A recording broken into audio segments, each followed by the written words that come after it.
excessos na Lava Jato? Eu não... Houveram excessos? Muito pelo contrário. Eu acho que acho que faltou ainda ir muito além.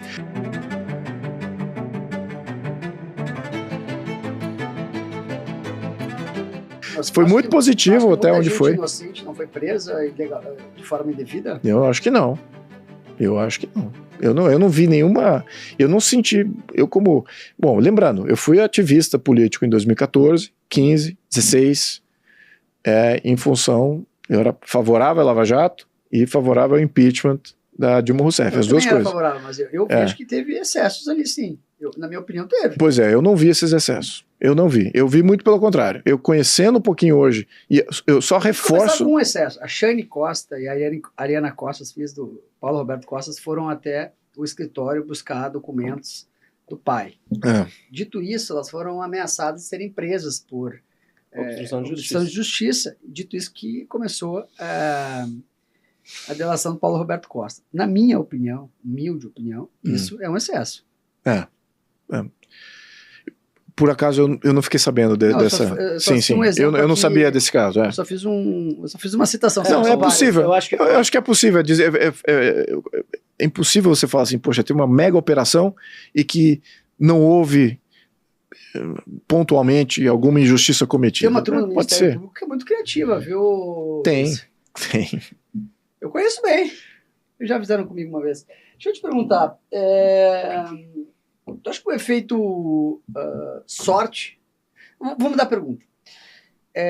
O Brasil seria uma empresa extremamente complexa. Se fosse uma empresa, talvez fosse a empresa mais complexa de se administrar no mundo. Dito isso, que é uma empresa complexa, e tu é o controlador dessa empresa. Luiz Felipe é o controlador. Tem 70% das ações, o resto das ações estão no mercado. Dito isso, para tocar esse business muito complexo, tu precisa de alguém muito competente. Quem seria o político que tu nomearia, que tem competência para tocar uma companhia, ser CEO de uma companhia, tomar decisões complexa como é o Brasil? Tocar exatamente o quê? Politicamente? É uma empresa. Digamos que o Brasil fosse uma empresa, um negócio. E é assim que deveria ser tratado, na minha opinião. Sim. Né? Não com essa zona que é. Um puteiro. Você diz de políticos? Não, um político que tivesse capacidade de tocar eu traria empresários. Eu traria Mas eu estou dizendo o seguinte... Eu não traria políticos. Exato, mas tu acha que algum político tem essa capacidade, algum político hoje que é relevante na política brasileira, ele teria capacidade de ser o CEO dessa companhia? Sim. Quem? Olha, você pode até colocar, eu colocaria como um bom gestor, que é um bom gestor, um bom governador, o Tarcísio é um bom governador.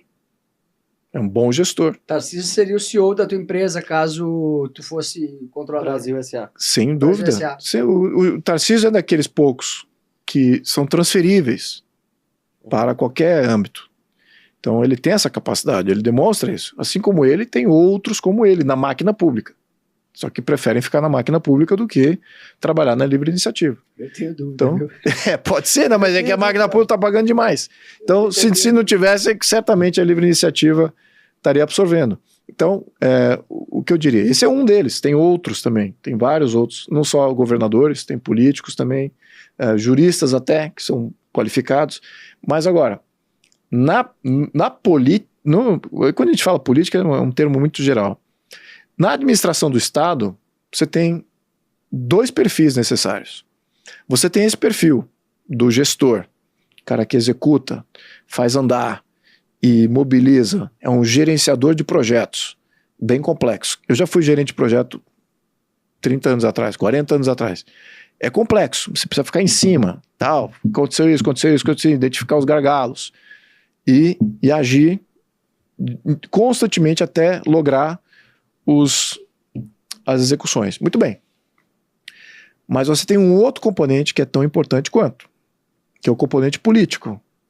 Porque mesmo que você tenha um plano de execução que possa fluir com um bom executor, você tem algo que não é racional, que chama-se políticos, que agem de maneira emocional, ideológica, de maneira subversiva, né, com maldade, com mesquiarinha, que não estão acopladas ao seu plano. Então eles vêm para subverter, para impedir, para emperrar, para incomodar. Então tem que ter os dois lados. Então você tem que distinguir. Do ponto de vista de execução, é um perfil. Do ponto de vista político, é outro. É outro completamente diferente.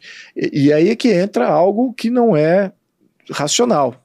Eu acho que, por exemplo, se você me permitir aqui, vou voltar aqui a falar do Bolsonaro, mas o Bolsonaro é mais esse político.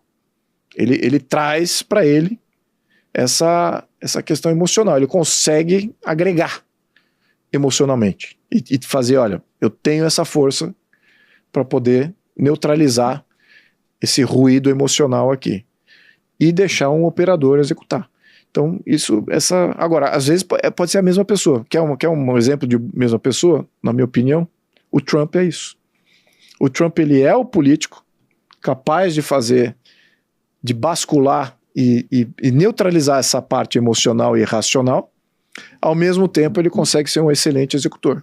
O Gustavo Lima tem essa capacidade, não? Você quer saber a verdade? Você quer saber a verdade? Eu sei que você é criticado aqui.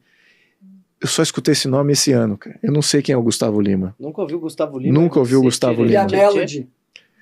Eu sou tiozão, cara. Eu não sei quem é esse pessoal. MC Pipoquinha. Ele chegou aqui, eu falei alguma coisa de um funk, ele olhou pra mim. Funk? Ô, deputado, tem uma coisa que tá aparecendo bastante. O governo Lula 3 com o governo Bolsonaro, que é uma reforma ministerial bem no meio do governo.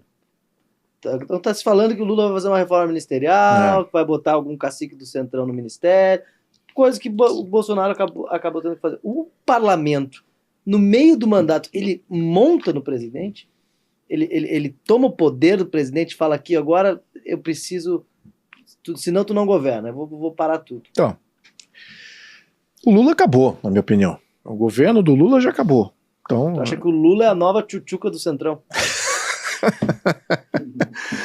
Aqui a gente pega pesado. Eu acho que eu tenho que usar esse termo aí. O Lula tá completamente na mão do Centrão. Quem manda no Lula? Costa? Eu acho que não é nenhum dos dois, é todo um conjunto. São várias forças. Tem forças ideológicas internas, externas, tem grupos externos, tem países que mandam nele, tem organizações supranacionais que mandam nele. Ele entrega para quem pagar mais. E o pagamento não é necessariamente só financeiro, nem todos aludindo aqui que isso tá acontecendo. Mas o pagamento é em apoio político, em proteção política, e eu estou vendo isso, o Brasil está sendo entregue, você viu? Eu já estava criticando o governo lá no início, que estava sucumbindo a todas as forças supranacionais, sucumbindo ao que a Europa queria, sucumbindo ao que a Rússia e a China queriam, sucumbindo a tudo que todos esses países regionais aqui queriam do Brasil. Ele estava entregando. Agora entregou praticamente 14% do território para um grupo administrar aquela área. Então ele está entregando o país. Fora os portos, toda uma série de concessões que ele está fazendo. Está entregando, é o maior entreguista da história. Você é contra a privatização? Está totalmente a favor. Totalmente a favor. Eu acho que a gente não deveria tem que privatizar. Aí, vender tudo. Tem que privatizar absolutamente tudo. Mas não pode privatizar da maneira tolinha, né? A gente tem que desregulamentar. Não pode ser para os irmãos Batista. Exatamente, privatizar para o irmão Batista é um absurdo. E tem coisas que são estratégicas, sim. Tem que privatizar tudo, mas tem coisas que são estratégicas. Tem coisas que têm a ver com soberania nacional. Que a gente não pode abrir mão. Não acho que a questão do petróleo é uma questão de soberania nacional, que a gente precisa ser dono da empresa. Mas o que a gente precisa é de ter a possibilidade de poder intervir a qualquer momento se for necessário por emergência, sem dúvida. Golden Share. Existem estruturas de controle que você não precisa ser dono do negócio. Né? Aqui a visão do brasileiro tem que ter o dono do negócio, ou 51%. Hoje você exerce controle sem ter nenhum por cento. Você pode ter um acordo, você pode ter um Golden Share, pode ter uma série de legislações que trava a sua empresa de tal maneira que se por acaso houver uma emergência, né, o Estado pode, de fato, se avocar aqui a alguns controles. Sou contra isso em geral, mas agora, tem situações que você fala que, em questões de defesa, de proposta de nação, que você não pode abrir tudo. Então, a questão de defesa, por exemplo. Defesa, você não consegue subcontratar absolutamente tudo. Tem que ter ali um controle, tem que ter ali uma interferência, até um incentivo. Os países que hoje incentivaram as suas indústrias de defesa, hoje são os mais ricos do mundo. Hoje tem poder de barganha. Hoje conseguem negociar com absolutamente todo mundo tranquilamente.